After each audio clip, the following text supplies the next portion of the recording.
And we're back, like we never left.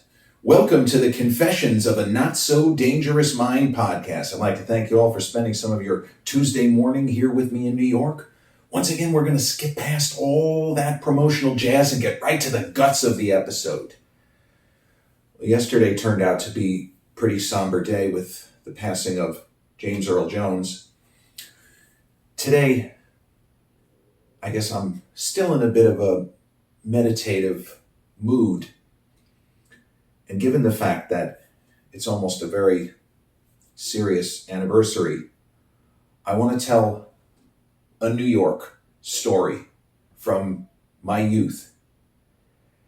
Now, I can't even tell you how many hours of my life in Manhattan going to New York University, graduating from New York University, working at my father's accounting firm, different locations. There actually were 3 different locations from when I first started working there at age 15.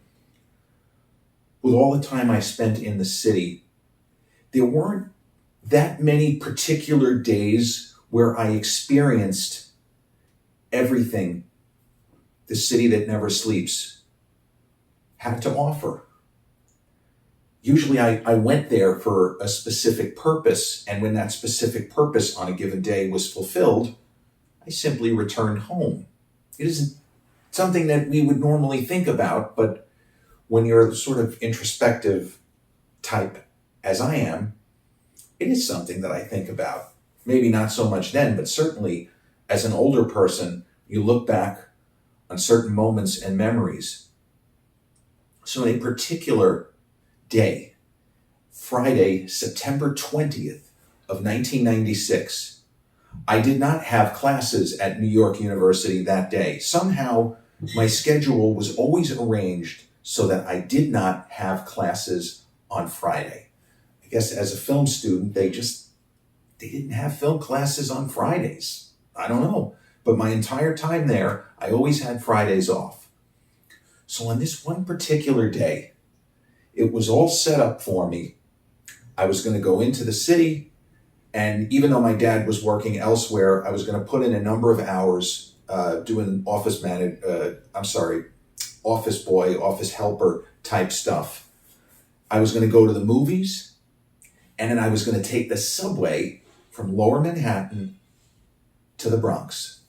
And I was going to meet my dad, who had his car, because he was at a client that required him to drive as opposed to take the train. I was going to meet him at the Yankee game. We were going to watch the Yankee game and then go back home to Huntington.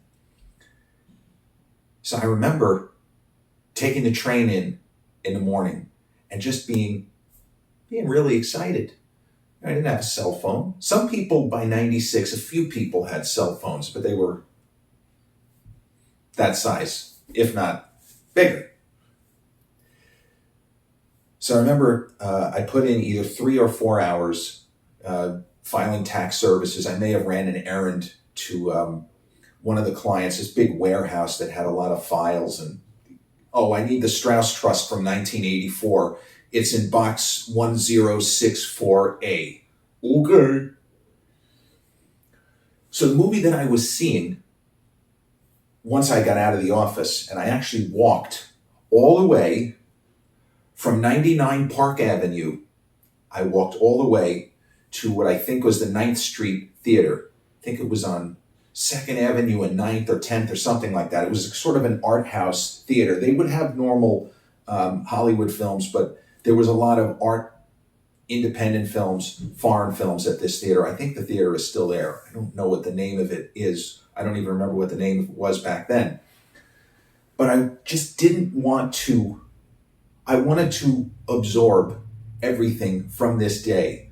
I realized that this was going to be an unusual day, that I normally would not have this many components to an individual 12 hours, 14 hours on a Friday. And I just felt like taking it all in. And it was, if memory serves, it was a nice day, a little chilly, maybe high 60s, maybe low 70s, but there was a wind.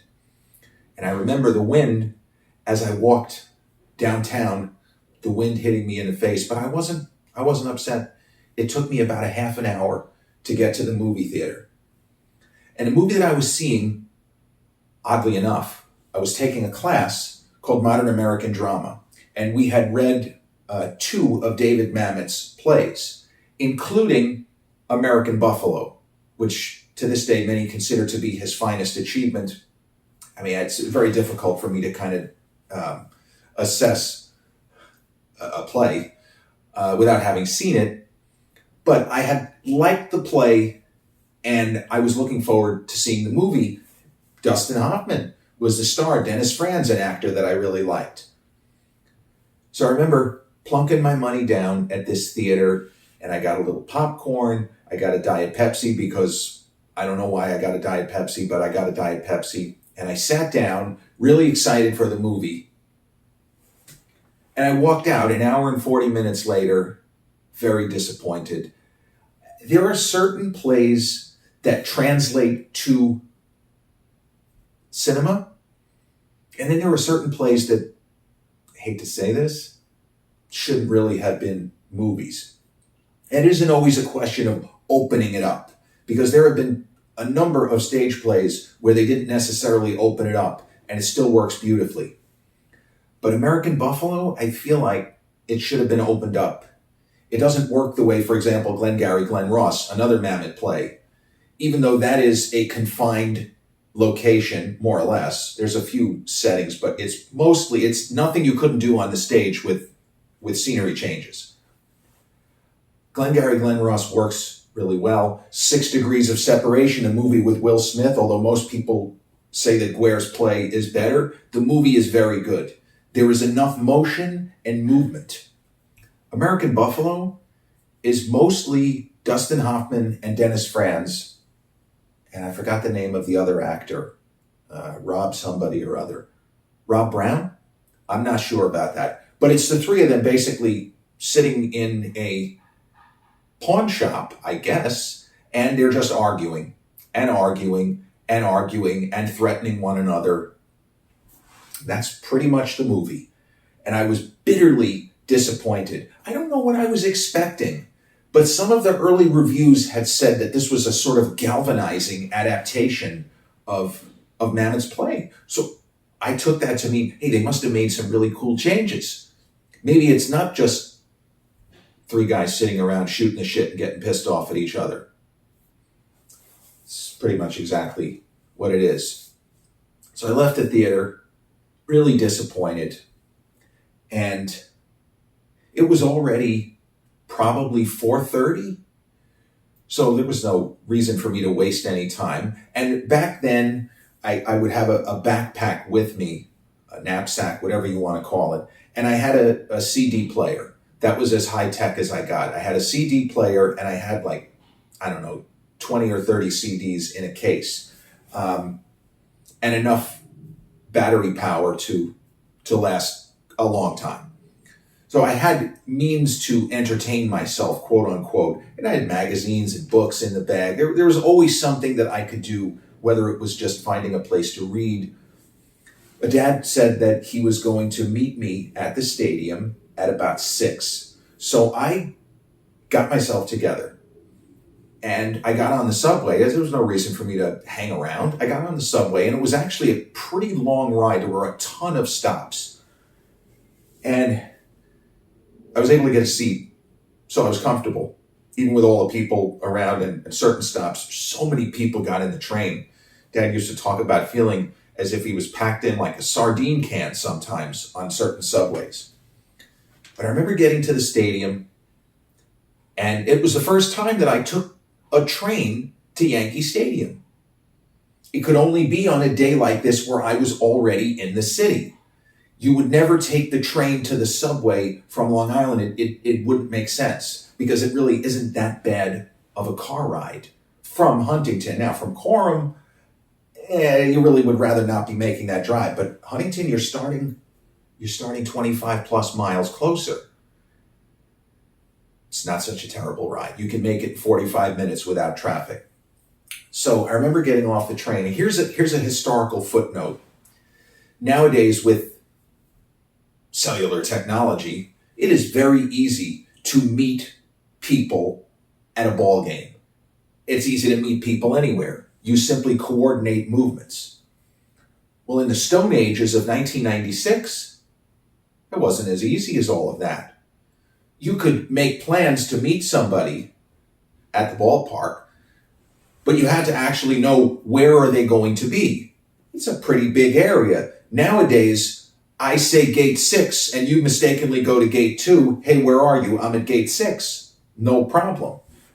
In 1996, you could tell somebody, I'll meet you at gate 4, but if there is some kind of a confusion or mistake, or if the person is running very late, you would sit there and sit there and sit there and start getting nervous. And what happens if they don't get here? And all kinds of consternation that you really don't need and certainly don't want before going to a fucking baseball game.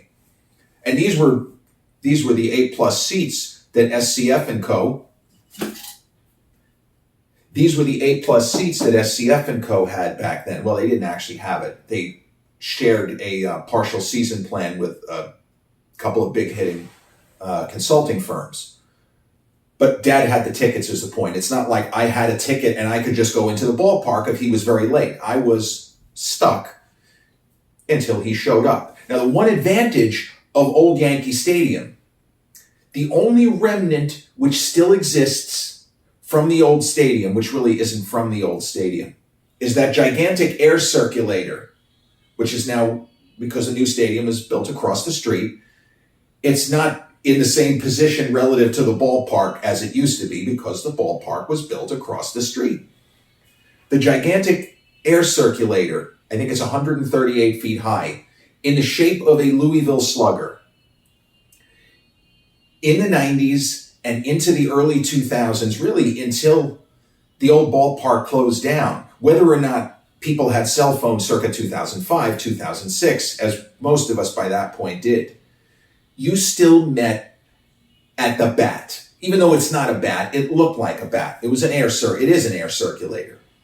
So Dad told me, I'll be there at 6:30, meet me at the bat. So I arrived and it was probably just before 6 by the time I got there. As I said, when it was rush hour on the subways, if you had a ride that at 2 o'clock in the morning, maybe could have been 30 minutes or 40 minutes, it was going to take at least an hour. But relatively speaking, such a cheap way to travel. I mean, you can't beat it. And also because no cellular technology, I had to make 100% certain I was actually getting on the correct subway. Because you want to go to the Bronx, you don't want to end up in Canarsie. So I got to Yankee Stadium successfully. Dad had said that he was going to get there no later than 6:30, even accounting for traffic. And I made my way from the subway drop, it wasn't a long walk, it was less than 5 minutes, over to the bat, where a significant crowd had already gathered. So I get to the bat, and I pull out, I had my CD player, I put it in there, and I'd only been waiting about 5 minutes, and I had my head down, and all of a sudden, I feel a tap on the shoulder, and I look up, and it's my dad. Huge smile. He was happy that we found each other so quickly. And of course, my memory of my father is that he was already, Dad may rest in peace, but that he was already old. He was already really old. He wasn't. His hair was gray, but he wasn't really that old. He just turned 54. So big smile. He's happy. No trouble, the connection. He said, yeah, there was no traffic. We got there early. And it was actually a Yankee Red Sox game. You think about it. That at the time, then and now, that is the Yankees' biggest rival, their greatest historical rivalry, Red Sox and Dodgers. I would say that it's a greater rivalry with the Red Sox. It used to be Dodgers when they were in Brooklyn for sure, and then through, let's say, the 1981 World Series. But Red Sox, the number one geographic rivalry, no doubt about it. So at this particular point in the season, and I want to Google this just to give you the perspective here, because this is the kind of thing that's important. The 1996 Yankees had a huge season. Now, history tells us they went on to win the World Series, but at this point, they were just in first place, and they had really not played that well. They had struggled mightily, and there was still a chance, as of September 20th, that they could blow the division and the Yankees would end up as a wild card, which is obviously you don't even want to think about it. Although back then wild card was not as bad as now. Now you have a knockout game. The rules were more favorable to wild card teams back in the day. So we're going to, as I like to say, skip on past. But I'm going to move forward to September 20th. Okay, the Yankees had survived the collapse. So this Yankees team, which only ended up winning 92 games, the Yankee team in 2024, despite playing like absolute garbage for 40+% of the season since the 50-22 start, they're on pace to win 93, 94, 95 games this year. The 96 Yankees only got to 92 wins. They had a 12.5 game lead and nearly choked all of it away. It got down to 2.5, and they got a couple of breaks, and they managed to stretch it out. So as Dad and I got to the ballpark on September 20th, they were 21 games over 500, 87-66. Again, for reference, this Yankees team is well ahead of that pace, even with at the 32-38 stretch or whatever the fuck they've been playing at. The Yankees ended up losing to the Red Sox that night behind a pitcher who was a little bit of a bugaboo for the boys from the Bronx, Tim Wakefield, the late great knuckleball pitcher. Top 10 best knuckleball pitchers ever, up there with certainly, they didn't have the career of a Hoyt Wilhelm or Phil Niekro or even Joe Niekro, but man, Wakefield was tough, just throwing those flutter balls up there, and when his knuckler was right, you felt like you didn't have a chance. And I remember another knuckleball pitcher from that era, there were two, Charlie Huff, he was okay, Tom Candiotti. Tom Candiotti was a guy for years. The Yankees, it didn't matter that Mattingly, Winfield, Don Baylor, Ricky Henderson, I couldn't stand when they played Tom Candiotti, just throwing that crap up there. Just swing yourself into the ground. So in spite of the fact we had these incredible seats, about 30 feet up the first baseline, 6 rows back.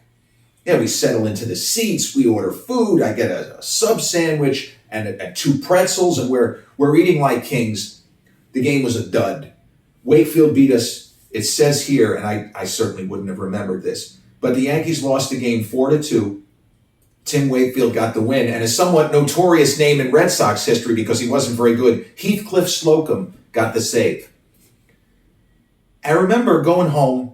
We didn't hit any traffic. We were right on the Deegan, and we were home within 45. I was disappointed that they lost. But I did have a sense, what an incredible day. How lucky am I? And it's something that I didn't appreciate as a younger person because I can point to so many different core memories and things that took place where I should have been pointing the finger and shining a light on, bro, do you have any concept of how fortunate you are?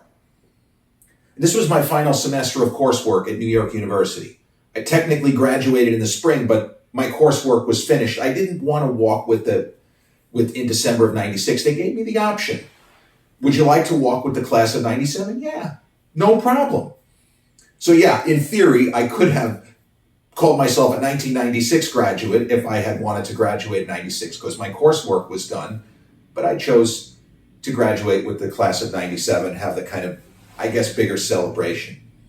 But when we were going home, as much as I was down about the fact that the team lost, they still had a 4-game lead. I still felt good about the team. And oddly enough, the next day they won an incredible game, a crazy 12-11 game where I think Derek Jeter had a big hit in extra innings to win. It was just one of those classic Yankee Red Sox of the later era, the mid-2000s, when the rivalry really just went absolutely through the ceiling to an even greater extent. But I felt like I needed to hold on already. I needed to make sure that I did not forget anything about this day. This was not a normal day. This was a very fortunate and privileged, incredible day where I got to go to work, see a movie, which was kind of like school, if you will, because I was a film student. My degree is in cinema studies. And then I got to see my favorite team in fantastic seats, thanks to my dear old dad, who met me at the ballpark seamlessly. An amazing day in the city, the New York City of the 1990s. September 20th, 1996, as memorable a non-major personal or world event day as I have ever had. 9/20/96. A day I'll never forget. It's now almost 28 years ago.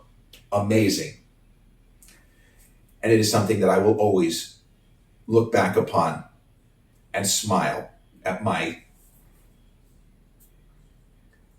almost ceaseless good fortune. Thanks for joining me today. This has been episode 299 of the Confessions of a Not So Dangerous Mind podcast. Thank you all again for spending some of your Tuesday morning with me here in New York. If you catch this episode on the audio platforms such as Podbean, Spotify, iTunes, or any of the others, don't forget to click like, subscribe, or if you check out this episode on the YouTube channel, haven't done so already, click like, subscribe, comment, share, and turn on those notifications. I'll be back with a new episode real soon. Until then,